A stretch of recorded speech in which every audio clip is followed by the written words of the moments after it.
Alright guys, thank you for checking in on Stormtopia.com and Stormtopia.com Facebook page. We're going to have our daily weather update right now.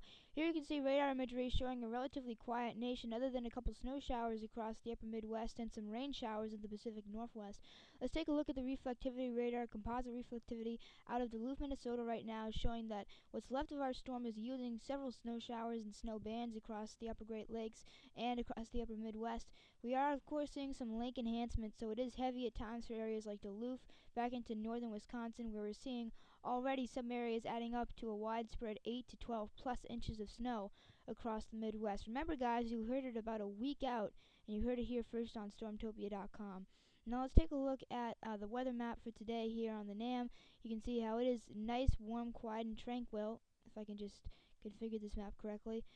Warm, quiet, and tranquil across the southern U.S. back into the eastern U.S. However, we do have a cold front making its way on through the Ohio Valley behind the storm. You can see it pretty clearly here. And by the time we make our way out to later today into this evening, a band of showers that we're already seeing on radar. You can see the band of showers on radar here.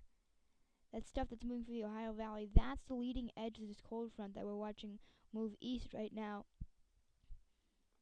And what you see here is, if I can configure to the right time, here's that cold front moving through, and by the time we make our way out to Monday, that cold front should already be progressed all the way through the interior northeast, and it's already cold through the upper Midwest into the northern plains. Now by the time we make our way into Monday night into Tuesday, new energy is going to be digging back into the southern U.S. and it's going to start to hook up with a weakness in the pattern, kind of a mini trough showing up here on the southern stream through the heartland, and that's essentially going to start to dig in as we see a short wave across the southern U.S. with that easterly side bringing in a lot of moisture from the Gulf of Mexico. Now, by the time we make our way out to Tuesday into Wednesday, the heavy rain looks like an inside runner.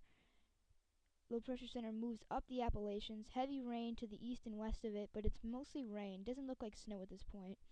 Through the day on Tuesday and through the day on Wednesday, we're going to watch it from the southeast on Tuesday and probably the northeast on Wednesday. That is a very large drawing of the northeast, I know. Now, by the time we make our way behind the storm, here it is moving through. Wednesday night into Thursday morning, we're going to have some really hardcore cold starting to make its way into the northern plains, back into the Midwest.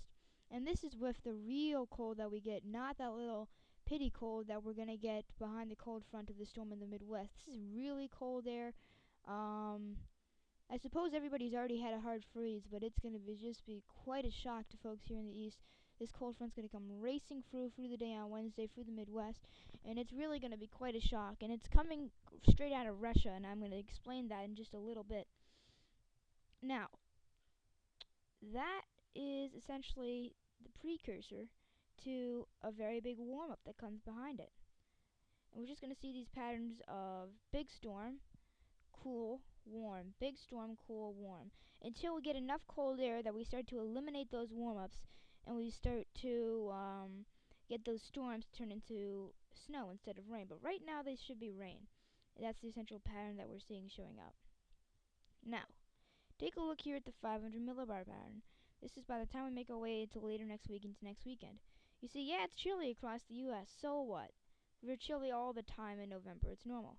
Follow those thickness lines, you'll see how they make their way across the northern Pacific, but they come straight out of Russia. So if we're getting the same cold air in Russia, where they have blizzards like daily and they get to minus 90, then of course we're going to start to get pretty cold and we're going to start to have snowstorms in the eastern U.S. We're seeing the southern stream jet stream making its way into the Gulf of Mexico and the northern stream into the southeast U.S. Now when we see these short waves right along these jet streams up the east coast, and there's cold air from Russia, then that should be cold enough to produce a pretty hefty snow events in the future. But that's a little while out there. We're not monitoring any snow at this time for the east, just a pattern that we're watching. Alright guys, thanks for checking into Stormtopia.com and the Stormtopia.com Facebook page. I hope you enjoyed this forecast video. Please spread the word about our website and have a great day.